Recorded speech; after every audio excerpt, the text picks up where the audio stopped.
Walk us through this Ben Solak comment. Yeah, so Ben Solak for ESPN, he was talking, and first he went throughout the idea that the Browns were 3-14 last year, and he goes, another 3-win season wouldn't surprise me in the slightest. And he goes, the first collective swell of a fan base wanting to tank for the Arch Manning pick will come October 5th. Browns are starting 0-5. The early season schedule is brutal. Manning will have just beaten the Florida Gators on October 4th in a dazzling 4-touchdown performance. The rallying cry will be the march to Arch, or possibly planning for Manning. Oh, I hate both of those. The march for Arch or planning for Manning. I'm not chanting that into a microphone. Well, you can't for 3 chant. months. You can't chant planning for Manning, but it did sound pretty good. Reading it, it sounded pretty good. Would it be a planning for Manning? I don't even know. So here's the thing: you can't. If you think this season's going to go where it's most likely to go, which is for a team that's not going to win 500 games or more, right? Or not have a 500 record or more. If you think that's the reality, this absolutely is one of the possibilities. I just think, like, until otherwise, I think we should assume Arch isn't coming out next year. So that's my first part. That's the part of this, right? I thought to myself, I'm like, I can't find anybody that does this that actually thinks Arch Manning is going to come out. Yeah. So are we going to be doing the chance? I don't think we're approaching this season as if it goes poorly, we have Arch Manning. I think we are approaching it. Whereas if it goes poorly and you don't have a quarterback, then we're thinking about the next guy after Arch Manning. Well, listen, I do think part of the national conversation about quarterbacks in a way to constantly fulfill the hope prophecy is, hey, we've got this one guy we're pointing to. We did it with Caleb Williams for a year. Certainly we did with Andrew Luck back in the day. Every couple years, there's a guy who, a year out, everyone goes, and by the way, we're not always right. Josh Rosen was one of those guys. Christian Hackenbergs was one of so there have been, Matt Barkley was one of those guys for like 2 straight years. So just because there's a name on it attached to it doesn't mean that name's going to be the one. I just look at it and it's like, it's just not where my mind is. Like I'm somehow living in the space of, I'm pretty confident this season isn't going to be one that makes Browns fans really, truly happy. And I also think I think they're going to be competitive enough, at least early in the season, to make it interesting. I just don't see Browns fans giving up on the season that quickly when we have too many different areas that you can pivot to. I mean, 0-5, that's going to be a test. 0-5 stinks, but if you're 0-5 and let's say it's all Joe Flacco starts, don't you still have some optimism that between Gabriel or Shador, one of them can come on and at least give you a spark or something? Oh, I think 0-5 with Kenny Pickett is because then you'll be like, well, I never liked Kenny Pickett. So we can either then turn to Joe or we can turn to one of the rookies. That's what I'm saying, though. I feel like there's still like a what's behind door B, right? And we'll just blame that quarterback. Whatever that first quarterback is, we'll just blame that quarterback and we'll say, well, they obviously stunk. There's a reason why we were able to get that quarterback. And then we'll just continue on. But I feel like this season, 0-5 won't have us just all of a sudden talking quarterbacks and drafts. Like we're not going to have Joe DeLeon on in week 6. I also think our mentality's changed a little bit.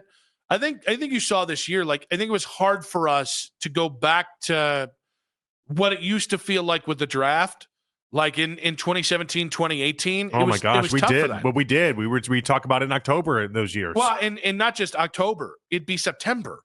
Like, hey, I remember the Myles Garrett, or going into the Myles Garrett draft year. So that's 2016 season. Yeah. There's a time where I looked around and be like, what are we, you get any quarterbacks? Mitch Trubisky? Like, I remember hearing, like, Mitch had maybe started 4 or 5 games for North Carolina at that point. And people were like, I think he's the guy. I remember being like, shouldn't he start, like, a couple more games before we have he's that guy? I remember being a part on Baskin and Phelps where we did this whole bit where it was like each person got assigned 2 quarterbacks. And you had to give an update every week. Everyone did updates on their quarterbacks that they had. And we just went through, and between us, it was like 12 different quarterbacks. All right. I don't hate the idea of having like a quarterback Deadpool. That's basically what it was. So basically, everybody on the show gets to pick a first quarterback and then a B quarterback. Okay. And then you can move off one at any point, but you can't move off both at the same point.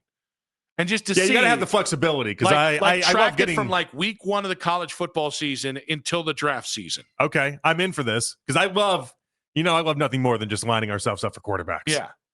All and right. also staying committed to a quarterback. Hey, I'm awfully loyal to quarterbacks. Jake, hold this topic for about 2 months.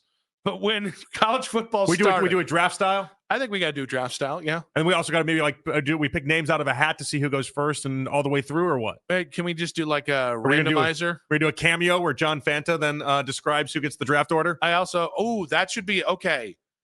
Kind of wouldn't be the worst thing to even, I was going to say Fanta in and have him as part of it. But Fanta charges $80 for a cameo. Did you know that? $80? He thinks he's worth $80. He's on at 4:00. He might be. I mean, $80 for a John Fanta cameo. I'm just going to say, if he's charging 80, it's because somebody's paid 80 before. I think he's got more than one person that's paid it. That's that New York money that he lives in too, though.